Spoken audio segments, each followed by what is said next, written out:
మన ప్రభువును రక్షకుడైన యేసుక్రీస్తు పరిశుద్ధమైన నామములో మీ అందరికీ ప్రేమ వందనాలు తెలియజేస్తూ ఉన్నాను.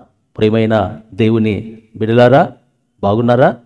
దేవుని యొక్క ఆశ్చర్యమైన కృప, కనికరము, నూతన వాత్సల్యత ఆయన కనపరిచి గత 11 మాసాలు ఆయన మనల్ని దాటించి ఈ 12వ మాసంలో ఆయన మనల్ని అడుగు పెట్టించారు. అవును ప్రియులారా, ఒకసారి వెనక్కి తిరిగి మనం చూసుకుంటే ఈ 11 మాసాల్లో మనకు ఎదురైన ఇబ్బందులే కానీ, శోధనలే కానీ, వ్యాధులే కానీ, ఆటంకాలే కానీ చూసుకుంటే నేనేనా ఇవి దాటింది? అసలు ఇవన్నీ ఓర్చుకున్నది నేనేనా అని మనకు ఒక ప్రశ్న కూడా లేవనెత్తుతుంది.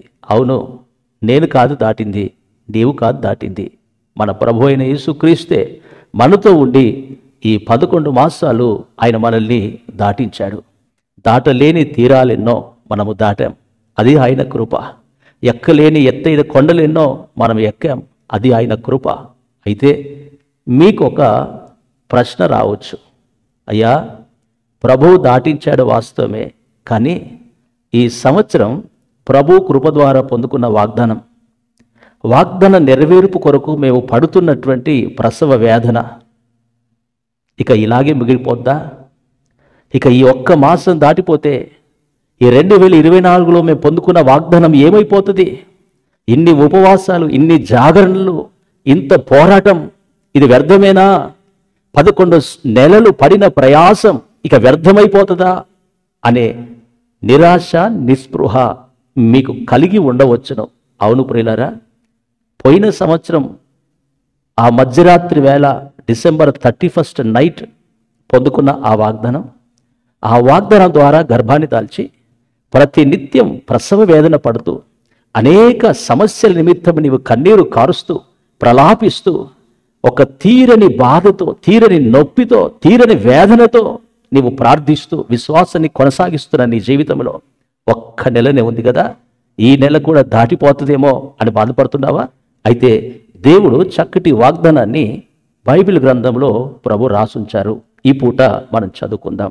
యెషయా గ్రంథం 66వ అధ్యాయం 9-10 వచనాలు ఒకసారి మీరు బైబిల్లో చూస్తే ప్రభు అంటారు, నేను ప్రసవ వేదన కలుగజేసి పుట్టించు వాడునైన నేను గర్భాన్ని మూసేదనా అని నీ దేవుడైన యెహోవా నిన్ను అడుగుచున్నాడు.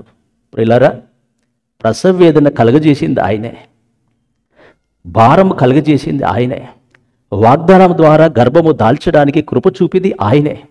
ప్రసవ వేదన పడి కన్నీరు మున్నీరుగా ప్రభు సన్నిధిలో ఏడుస్తూ, రోదన చేస్తూ, ఉపవసిస్తూ ప్రార్థిస్తున్న నీ జీవితంలో ప్రసవించకుండా నీవు మానలేవు. కారణం ఏంటో తెలుసా? ఆ దేవుడే నీకు ప్రసవ వేదన కలుగజేశాడు. ఆ దేవుడే నీవు ప్రసవించేటట్లుగా చెయ్యబోతూ ఉన్నాడు. అయితే ఒకటి బిడ్డలారా, ఈ 11వ మాసంలో నీ ప్రసవ వేదన, గర్భము తాల్చి నొప్పులు అనుభవిస్తున్న నీ జీవితంలో తప్పక రక్షకుడు పుట్టిన ఈ డిసెంబర్ మాసం సంబరాలు జరుపుకుంటున్నటువంటి మన జీవితంలో ఖచ్చితంగా నీ జీవితంలో సంబరాలు జరుపుకొందువుగాక.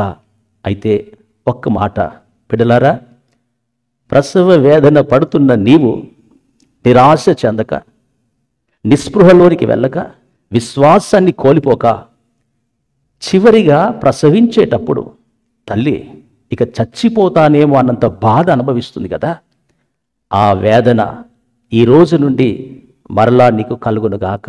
అంటే ప్రసవ వేదన పడుతున్న నీ నొప్పులు ఇంకా ఎక్కువగా నీవు దాన్ని అనుభవించి, అంటే ఇంకా ఎక్కువగా ప్రయాసపడి, ఇంకా ఎక్కువగా ఉపవాసాలతో, జాగరణతో ప్రభువు సన్నిధిలో నీవు ప్రార్థన మానక చేయగలిగితే నిశ్చయముగా నా దేవుడు నీవు సంతోషించే దినం, నిశ్చయముగా ఆ ప్రసవ వేదనకు తగినట్లుగా దేవుడు నీ జీవితంలో కార్యము జరిగించబోతూ ఉన్నాడు.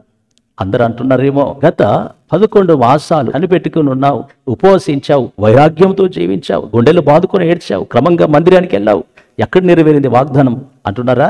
భయపడకు. ఒక్క నెల కాదు, ఒక్క నిమిషములో కూడా వాగ్దానం నెరవేర్చుటకు శక్తి కలిగిన వాడు అయితే ఓ ప్రశ్న, ప్రసవ వేదన కలుగుతున్న ఆ తల్లి ఎలాగైతే రోదన చేస్తూ ఉంటుందో ఆ రోదన మరి ఎక్కువగా నీవు చేయగలిగితే నిజముగా రాహేలు ప్రసవ వేదన పడి ఒక కుమారుని కన్నట్లుగా జయ జీవితాన్ని, ఒక విజయాన్ని నీవు పొందుకుంటావు. ఆ జయ జీవితం ఆ బిన్యామీను పాత నిబంధనలో మొట్టమొదటి రాజుగా దేవుడు జ్ఞాపకం చేసుకున్నాడు.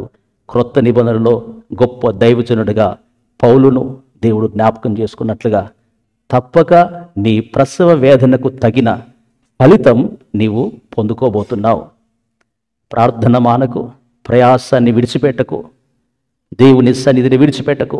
ఇంకా ఎక్కువగా ప్రభు సన్నిధిలో ప్రార్థన చేస్తూ, ఇంకా ప్రయాసపడుతూ, ప్రభు మీద విశ్వాసాన్ని కోల్పోకుండా ఈ వాక్య విని ధైర్యాన్ని తెచ్చుకొని ప్రభు కొరకు బ్రతుకునుగాక. నిశ్చయముగా నా దేవుడు నీ పట్ల కార్యాన్ని జరిగించబోతున్నాడు. దేవుడు ఆ కృప మనందరికీ అనుగ్రహించునుగాక. చిన్న ప్రార్థన చేసుకుందాం. ప్రేమగల మా పరిశుద్ధ తండ్రి, మీ పరిశుద్ధమైన నామానికి స్తుతులు స్తోత్రాలు చెల్లిస్తూ ఉన్నాం. ప్రభా, గత 11 మాసములు నీ ఆశ్చర్యకరమైన రెక్కల కింద భద్రపరిచి మమ్ములను క్షేమానికి చేర్చినందుకు మీకు వందనాలు. అవునయ్యా, ఒక్కసారి వెనక్కి చూస్తే మేమేనా దాటింది, ఇది మేమేనా ఈ స్థితికి వచ్చింది అనే ఆలోచనలు మాకు కలుగుతున్నాయి. వాస్తవమే ప్రభా, మేము కాదు దాటింది, కానీ దాటించింది మీరని మేము గ్రహించి మిమ్మల్ని స్తుతిస్తూ ఉన్నాం. అయితే ప్రభా, నీ బిడ్డలు మీ ద్వారా, మీ వాక్యం ద్వారా, వాగ్దానం ద్వారా గర్భాన్ని దాల్చి ప్రసవ వేదన పడుతూ వారికి ఉన్న సమస్యల నిమిత్తమై, వారికి ఉన్న బాధల నిమిత్తమై తీరని నొప్పి, ఆ వేదనను బట్టి 11 మాసాలు మొరపెట్టి పోరాడుతూ ఉన్నారు. ఈ పూట ఒకవేళ వారు కృంగిపోయి అలసిపోయి ఉంటే, ఇంకెందుకు ఈ భక్తి, ఇంకెందుకు ఈ వైరాగ్యం అని ఒకవేళ వారు నిస్సహాయ స్థితికి వెళ్తూ ఉంటే, నీ వాక్యం వారిని బలపరిచి ఇంకా ఎక్కువగా నీ సన్నిధిలో ప్రార్థన చేయడానికి మీరు కృప అనుగ్రహించి, నీ కొరకు బ్రతికే ధన్యత మీరు అనుగ్రహించి, నిశ్చయముగా ఈ మాసములో వారి జీవితాల్లో సంబరాలు కలుగునగాక. నిశ్చయంగా వారి జీవితంలో ఆనందం కలుగునగాక.